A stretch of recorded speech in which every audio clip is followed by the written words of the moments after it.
Hi, this is Peter Schweizer, and welcome to The Drill Down, where we relentlessly expose cronyism, corruption, and the abuse of power in Washington, D.C.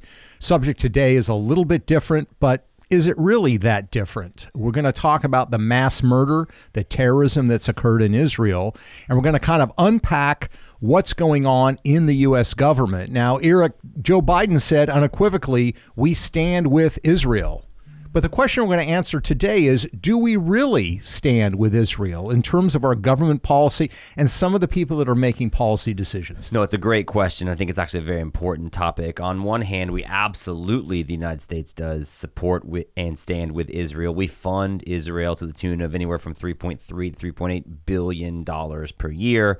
The fact that Israel has been able to stand alone amidst such a hostile geographic area successfully speaks to, I think, partly the U.S. aid. Yep. By the way, the United States is number 3 in per capita defense spending. Israel is number 2. So Israel's very well funded. Yeah. Number 1 is actually Qatar. And we'll talk about Qatar Interesting. in its own way and the role they play. But so the United States absolutely helps to support Israel. But to your point, if Israel's currently engaged in this conflict with Hamas, then it becomes a question of, well, who funds Hamas? And in a way, also the United States. Yes. Yeah. That's one of the stunning things we're going to talk about today. And to sort of keep everything in context and in mind, Hamas launched this surprise attack, really targeting innocent children, women, and men. They even went after a peace concert that was being held. But it's not just about Hamas. It's not just about the Palestinian Authority. It's also about Iran. Iran is lurking in the background here because, of course, they're the ones that have been backing Hamas for decades, their chief financial sponsor. And there's been a lot of reporting by both the Washington Post and the Wall Street Journal that Hamas was trained in this operation by Iranians, that the Iranians were aware of it. So when we talk about this conflict today, we're going to talk about Hamas and Iran, and we're going to talk about really two things, two reasons why we're going to contend today that we're not completely behind Israel. Number one is ideological. And we're going to talk about people in the government today and people that are trying to influence the government that ideologically are opposed to the state of Israel and supportive of the cause of Hamas. Which is kind of interesting to think about, but it's absolutely true. And we have several high-level examples of people who I think work at high levels of the United States foreign policy, who help shape foreign policy, who are essentially sort of these wildly radical people that the United States citizens knew how radical some of the views of the people in charge of our foreign policy would be. I think they'd be quite surprised. These are people that literally have come from Soros-funded, very liberal think tanks, and they have found a foothold in the Obama administration and now the Biden administration. So that's what we mean when we say ideological. Yeah, and I kind of chuckled there because some of them are absurd. We're going to talk about somebody who worked for a Hamas ally and now works at the Department of Defense in the Pentagon. In the department dealing with chemical and biological weapons. I mean, it's absolutely absurd. So you have the ideological component. They're hostile to Israel. They're hostile to the state of Israel. They're supportive of the Hamas's radical, violent cause. But there's also a financial component of this. People talk about the Israel lobby in Washington, D.C., and those that are lobbying on behalf of the state of Israel. There's also an Iran lobby that comes into play, and it is not necessarily people that are ideologically aligned with Iran, but what do they see when they see Iran? They see money. They see lots of money because, of course, Iran is one of the biggest oil producers in the world. So we're going to talk about some big oil companies and others that are funding efforts and causes trying to persuade the government to take a soft line on this terrorism sponsoring state. Yeah, this tension between ideological positions and financial prospects is very much like the context you have to view this conflict in. I mean, I was sort of smirking when the Biden administration, as part of their solution, is that, well, we need to make Israel more aligned with Saudi Arabia. Like, that's clearly the move here. And I thought, is it? Like, are we going to get Saudi Arabia? Like, who we love? Israel. And I think ideologically, no, but maybe financially, if there's money there, that would be the piece. So they do try to use that as a carrot. I think that the financial leverage, that's the only way it's going to work, right? They do. And look, I mean, the point is under the Trump administration, there was progress made, right? I mean, Israel, signed accords with some of the neighboring Arab countries. It was kind of a breakthrough that hadn't been done before. But that was made possible because these Gulf states that agreed to sign with Israel are petrified of Iran. Iran is the biggest threat, not Israel. Israel's not the biggest threat to these small Gulf states. It's Iran. And under the Trump administration, you had an aggressive anti-Iran policy. Biden less so. They're lessening sanctions. You've got these people pushing for a softer line. So suddenly a lot of these Gulf states are getting pretty skittish about moving closer to some kind of rapprochement with Israel. And that's where the ideological piece comes into it, right? Because the Trump administration, people recognized Iran for the threat that it was, and I think more in line. But you've got these U.S. officials who are, I think, oh, Iran, maybe this is like the academic and sort of ideologically sensitive move to make. And by the way, I was sort of surprised at how well known it is that Iran is essentially the force behind Hamas. And it's not just like Trump officials or Republicans saying it. Listen to this quote and let's guess, like, what's the party affiliation of this quote. And this is a quote from immediately after the surprise attacks that Hamas launched in Israel. Quote, "The world just changed, and it changed because Iran has built a barbaric terrorist organization inside Gaza that just raped and murdered hundreds of Israelis." That's got to be Jared Kushner, right? You would think it's going to be, or like, an Arkansas Republican, or, somebody. Tom Cotton. Yeah, something like that. No, it's a Democrat from Connecticut. It's Chris Murphy, the leading Democrat on the Senate Foreign Relations Committee. And the point is, like, so everyone sort of gets where Hamas is getting their funding from. And so if Hamas is getting their by the way, Hamas doesn't just get funding from Iran. They also get funding from Qatar. Yep. And according to U.S. officials, the bulk of Hamas's budget, which is $300 million, come from Iran, Qatar, and then also donations from Palestinians, which, hold on for that in a second. So they're getting money from Iran, and then so it becomes a question of, how does Iran get their money? Yeah. Iran gets their money primarily by selling oil. There have been sanctions on Iran for a long time. Those have been lessened by the Biden administration. Some of which, by the way, very recently. Very recently. And a lot of this has been driven by an advisor that very few people know about, that's advising Joe Biden on policy. This is a real thing. This is like...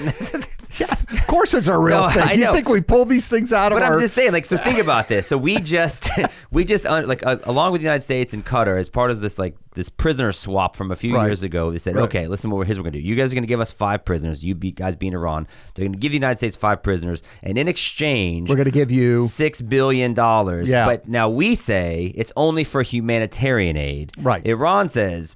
bro, we got it. Yeah. we can do anything we want to with this. That's like telling your kids, I only want you to use this to buy dinner, no alcohol. And the kid's going to say, yeah, sure, we're only going to buy dinner with But it. This is a thing that Biden administration officials thought, this is a good idea. Right. We'll give them access to the $6 billion. It's their money, but because we know they're bad, we've been trying to sanction it. So they just unfroze it a little while ago. They said, here's this money. And then here comes the Hamas attacks. And so now the United States and Qatar says, okay, actually, no, bad idea. We're going to freeze it. Yeah. Because that's how directly linked everyone recognizes Iran is to Hamas. Exactly right. And look, money's fungible. They can move the money around. And what's interesting, lurking in the background to all of this, is an advisor. He's the special envoy to Iran for the Biden administration, a guy named Robert Malley. Well, he was anyway. He's on leave right now, and his security clearance has been suspended because he has mishandled classified information. But this is not a case of a guy accidentally necessarily bringing something home in their suitcase. This is a guy that actually has history that gives a lot of pause and a lot of concern about where his allegiances are. And this is somebody that you would put in the category of ideologically inclined to be supportive of Iran.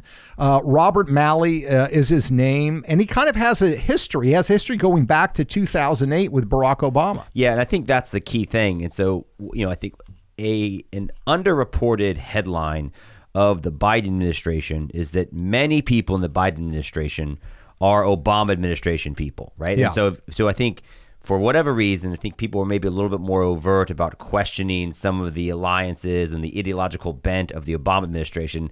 Now you got an old white guy and there's like, no, he's going to be fine. But many of the same people, I think, are still staffing the Biden administration. It's been reported that Barack Obama still lives in Washington, D.C. People from the White House come to his house. There's a lack of curiosity in the media. So this is the context that this is occurring. But you're correct. In 2023, the special envoy to Iran, Robert Malley, gets put on leave and his security clearance is pulled. But this happened before in 2008 when he was working for Barack Obama's campaign. It was discovered that as a campaign official, he was talking to people in the Islamic resistance movement of Hamas, only then to take a role as the senior director of the National Security Council and one of the main architects of the United States foreign policy in the Middle East. So let's not gloss over this.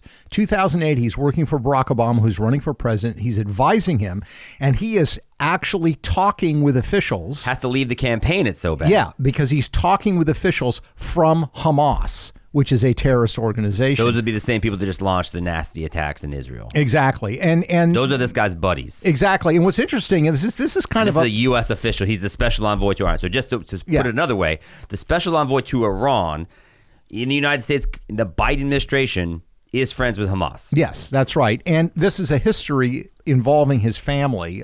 The father of Robert Malley is a guy named Simon Malley, who is an Egyptian-born official and a staunch Arab nationalist who worked with the Nasser regime. The Nasser regime, of course, was very anti-Israel, even as it led Arab states in expelling native Jewish populations and declared a permanent war on the state of Israel. And Simon Malley, he was opposed to the peace accords, where Begin and Sadat got together and signed those famous peace accords in 1977. Simon Malley was opposed to that because he said the Arabs are selling out the cause. This is the background that Malley has. We're going to be watching this story, but it demonstrates that you can have an official that comes in like Joe Biden, who says certain things, we're staunchly behind Israel, but who is he actually appointing to positions to carry out that policy? Is he appointing officials that actually share that view? Or is he appointing officials that don't share that view? And is that more of a reflection of what his true attitude is? And do you think it's possible that he's attempting to try to appease both camps? Yes, absolutely. Right? I mean, clearly, you're going to have pro-Israeli people that are your special envoys and your ambassadors to Israel. But then if you also have pro-Hamas officials that are your point people with Iran, then what are you actually doing? Where is the singularity or where is the synergy in terms of our foreign policy? And I think this is, so the Biden administration isn't just appeasing Iran externally. It seems like they're appeasing Iran internally in terms of some of the staffing choices they make in their own administration. Absolutely. No question about it. And this is the problem that, all political parties have, but the Democrats, they have a coalition. They have, loyal Jewish voters who are staunchly pro-Israel. At the same time, which is one reason why you heard Chris Murphy's quote. Yeah, exactly. But you at the same time also have a lot of Arab Americans who are, let's say, less sympathetic, perhaps, to the Israeli cause that are, maybe even, pro-Hamas, even that extreme. And they're trying to balance both of them. And you've seen this over and over, really, since the Clinton administration. I think Clinton was really the last Democrat who was generally pro-Israel, certainly with Barack Obama and Joe Biden, even less so. But Robert Malley's not the only senior Biden official that has sort of some interesting, curious ties. There's also someone who has some ties with Qatar, who's now in the Pentagon. It's, people who use the phrase deep state or administrative state. Yep. And I forget who it was that told us the story about they had a high level, I think it was like a cabinet secretary or somebody, and they came to meet with the administration's, kind of staff, and they weren't meeting with the high level person that they wanted to. They said, well, we want to meet with the A team and not the B team. And the administrative state people said, yeah, we're the B team.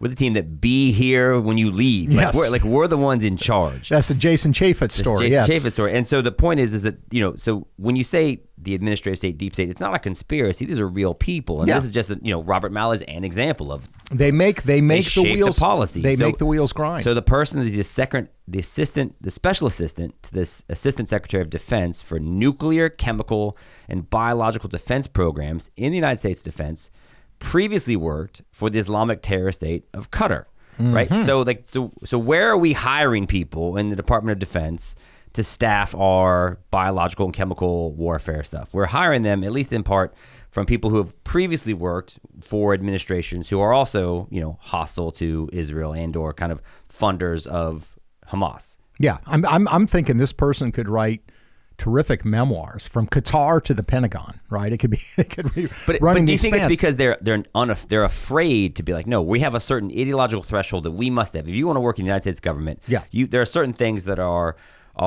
like non-negotiables. And if you work for a foreign government, I don't care who the foreign government is, even if it's the Canadian government, nothing against Canadian, but you should always have your defenses up as to where do their loyalties lie? Do we have security concerns here? Especially if you're talking about Qatar or Qatar, that's somebody that you do not want to have a high-ranking position in the Pentagon, particularly on a sensitive issue involving chemical and biological weapons. United States military positions shouldn't be treated like professional sports positions where you can just go from team to team depending upon the free agency season. Right. No, it's like we care about this. Right. There's like college football. There's no transfer portal when it comes to government policy, or at least there shouldn't be. But those are examples of people that I think it's right to question ideologically, are they in line with where the United States should be? Yeah. But then I think your point, and then this is maybe more insidious, is there are people who ideologically might be aligned with the United States and with Israel, but financially find themselves advocating at things that might not serve Israel or the United States' purposes. Yeah, that's right. Because look, when you're dealing with Iran, you're dealing obviously with a terrorist state.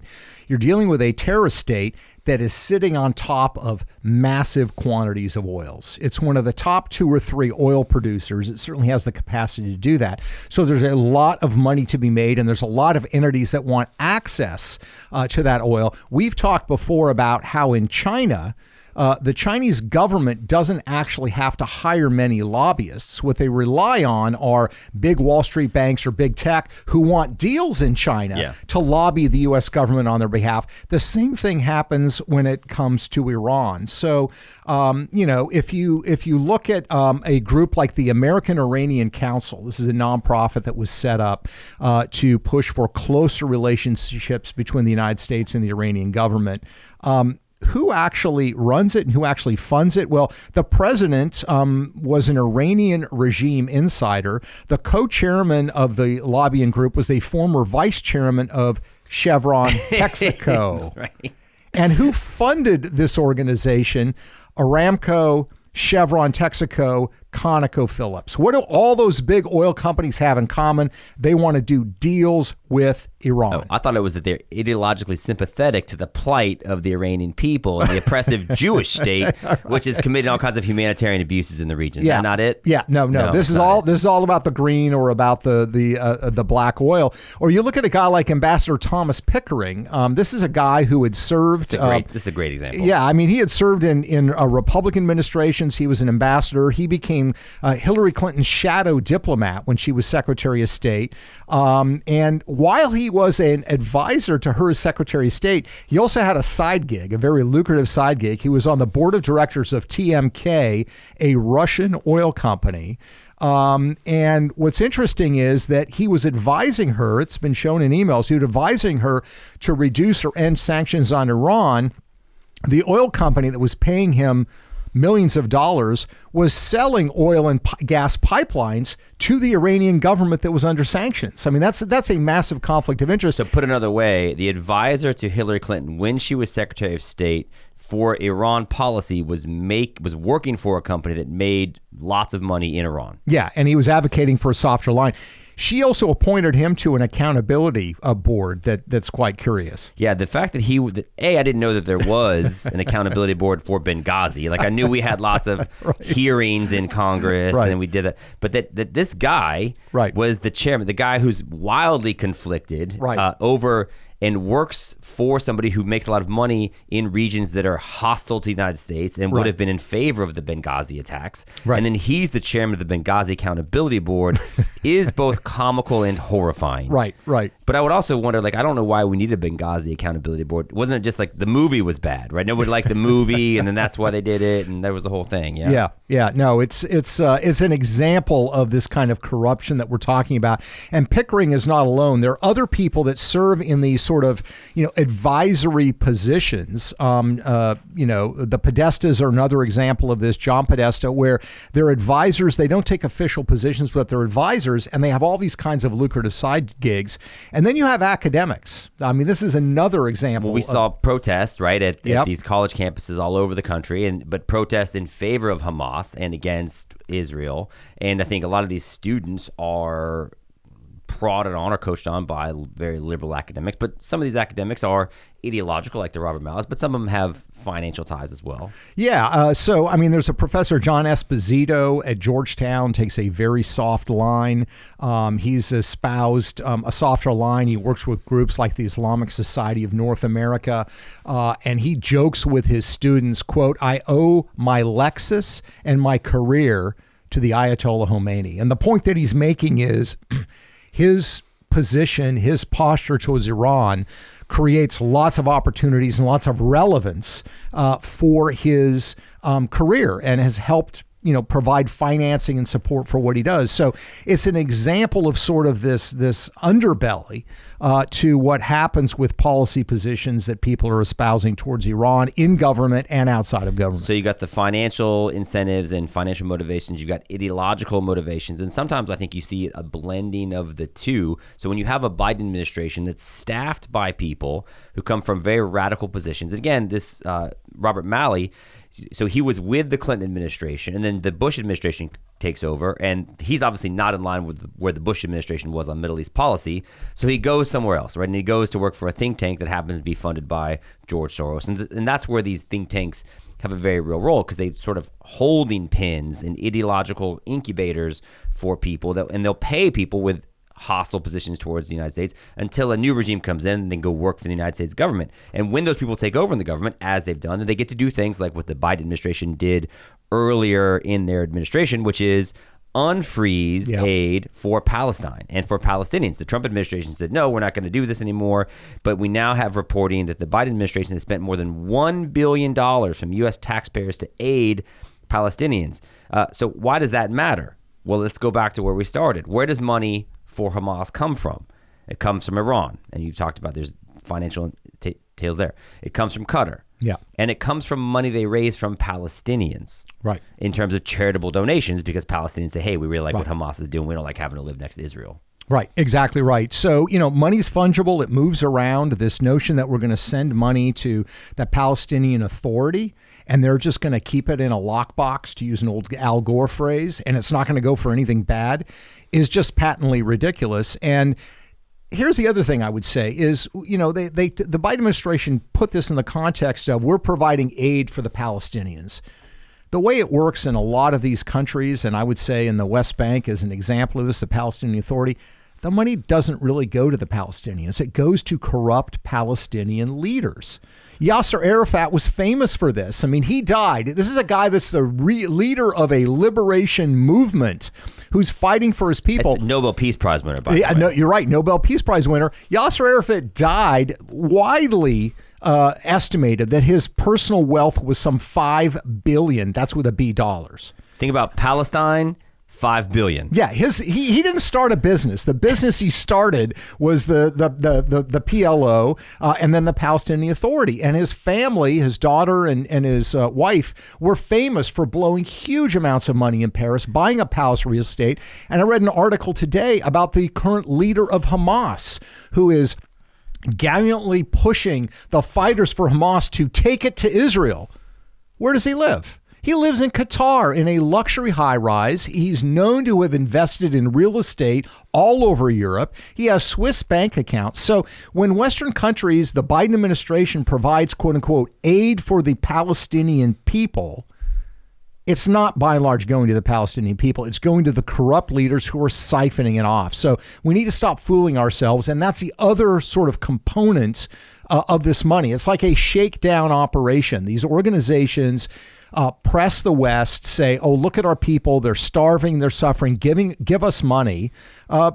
they don't give the money to their people. They siphon it off for themselves and their luxury lifestyles. They press the West. They fund the places that help shape the minds of people that then come to the Biden administration, which then make decisions to release money to go back to these entities that then do things like launch or fund groups like Hamas, which is launch the attacks. So, I mean, we say follow the money, and it's true, and we've done a great job, I think, of that here in the United States, but you often have to follow the money overseas because it ends up, it's your money, it's taxpayer dollar. $1 billion in taxpayer aid to Palestine is going to things like what we have seen in Israel via Hamas. Yeah, that's right. And whenever we give, we've talked about this before, large cash grants to foreign governments, whether it's in Ukraine, whether it's in Palestine, whether it's to an allied country, money's fungible. It gets moved around. So I think if you're talking about a country that people are suffering, they're hungry, let's send them food. Let's send them tangible things that they can use, but let's stop sending large quantities of cash because we know where that's going to end up. Well, I know, by the way, and this would be the closing note for me, when the money does stop, as the $6 billion in the money that's supposed to go to humanitarian aid in Iran was frozen, and the U.S. and Qatar officials came together and said, okay, we're going to freeze it. In the Washington Post article that detailed this, it also said they didn't rule out unfreezing it moving forward. right, so, exactly. For good behavior, bro, right? We got a microwave around the corner. Yeah, I mean, it's so ridiculous. I mean, but why would it not be ruled out? Because the same people that helped come up with the idea in the first place, they're going to stay there. They're going to continue to be in power. And they're making excuses for the things that Iran has done and their involvement in this. So it's a horrible tragedy what's going on with Israel. We're praying for people there on either side of the conflict. Innocent people are going to suffer. It's a terrible tragedy, but we appreciate people who are taking courageous action there. We see it all the time. And it's important for us to have accountability for those people in the United States who, for either ideological reasons or financial reasons, are really not serving the interests of the United States. They're serving the interests of an agenda that is anti-Israel and is also anti-United States. Your final thoughts? Yeah, then we're not, the agenda may be anti-United States, but the bankroll isn't. The bankroll is pro-United States because it's being funded by the United States citizens. That's why the story matters. Yeah, and I think they probably want U.S. dollars. They probably don't want Qatari currency, would be my guess. But we appreciate you joining us as always. You can find articles and research that we do at thedrilldown.com, and you can find this podcast wherever great podcasts are located. Thanks again for joining us. Until next time.